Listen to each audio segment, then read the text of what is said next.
अवधूत चिंतन श्री गुरुदेव दत्त श्री स्वामी समर्थ. तुम्हा सर्वांचं आपल्या चॅनलमध्ये मनापासून स्वागत आहे. गुरुचरित्र पारायणाची सांगता कशी करावी, गुरुचरित्र ग्रंथ हलवायचा कसा, असे काही पूजेसाठी सामान वस्तू आपण ठेवलेल्या आहेत त्या कशा उचलाव्या, त्यानंतर त्याचं काय करावं, गुरुचरित्राची विधिवत सांगता कशी करावी, जर तुम्ही केंद्रात बसलेले असाल या संदर्भात देखील माहिती आज आपण बघणार आहोत. आता 3 दिवसाचं जर तुम्ही पारायण करताय तर ते सोमवार, मंगळवार, बुधवार करावं, तर त्याची सांगता गुरुवारी होईल. आणि जर आपण 28 तारखेला पारायणाला बसला असाल, 7 दिवसाचं पारायण करता आहात, तर 4 डिसेंबरला दत्त जयंती आहे, त्यानंतर 5 तारखेला सांगता करायची असते आणि 7 दिवसांच्या पारायणाची सांगता ही 8व्याच दिवशी करायची असते. आता जे लोक 27ला बसलेले आहेत तर त्यांची सांगता कधी येते, 3 तारखेला आपलं पारायण संपतं, मग 4 तारखेला करायचं की नाही, कारण जे पारायणाला बसले आहेत त्यांना 4 तारखेला उपवास धरायचा असतो. हा जो उपवास आहे तो एकादशीसारखा असतो. तुम्ही फळं खाऊ शकता, फराळ वगैरे करू शकता आणि 5 तारखेला आपल्याला दत्त महाराजांना नैवेद्य दाखवून उपवास सोडायचा असतो. आपण जर केंद्रात पारायण करत असाल तर तो ग्रंथ 5 तारखेला आपल्याला देतील, मग तो ग्रंथ घरी घेऊन यायचा. आता असंख्य महिला असतात ज्या केंद्रात उपवास सोडतात, तर तुमची इच्छा आहे आणि जर तुम्हाला वाटत असेल की घरी सोडायचा ग्रंथाची पूजा करून नैवेद्य करून, तर तुम्ही तसं देखील करू शकता.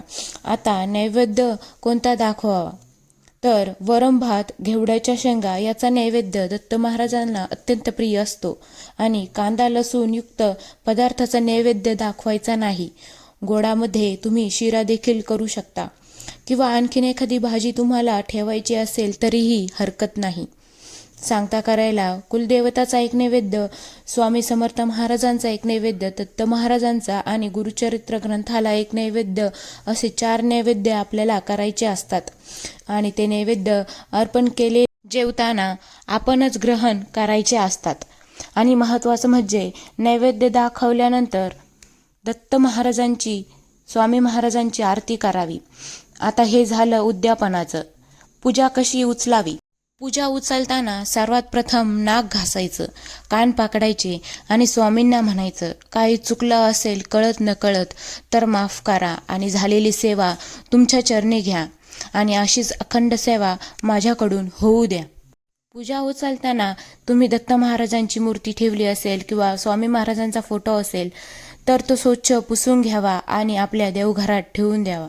कलश जो ठेवला होता, आता सगळ्यांना खूप प्रश्न पडलेले असतात की त्याचं काय करायचं, तर तो कलशाचा नारळ एका कोऱ्या कापडात बांधून मुख्यद्वारावर बांधावा. यामुळं कुठल्याच प्रकारची नकारात्मक ऊर्जा घरात प्रवेश करणार नाही. नाहीतर दुसरीकडे बेडरूम सोडता कुठेही ठेवू शकता, जेथे व्यवस्थित त्याचं पालन होईल. आणि नाही शक्य झालं तर तो नारळ तुम्ही फोडून पण खाऊ शकता.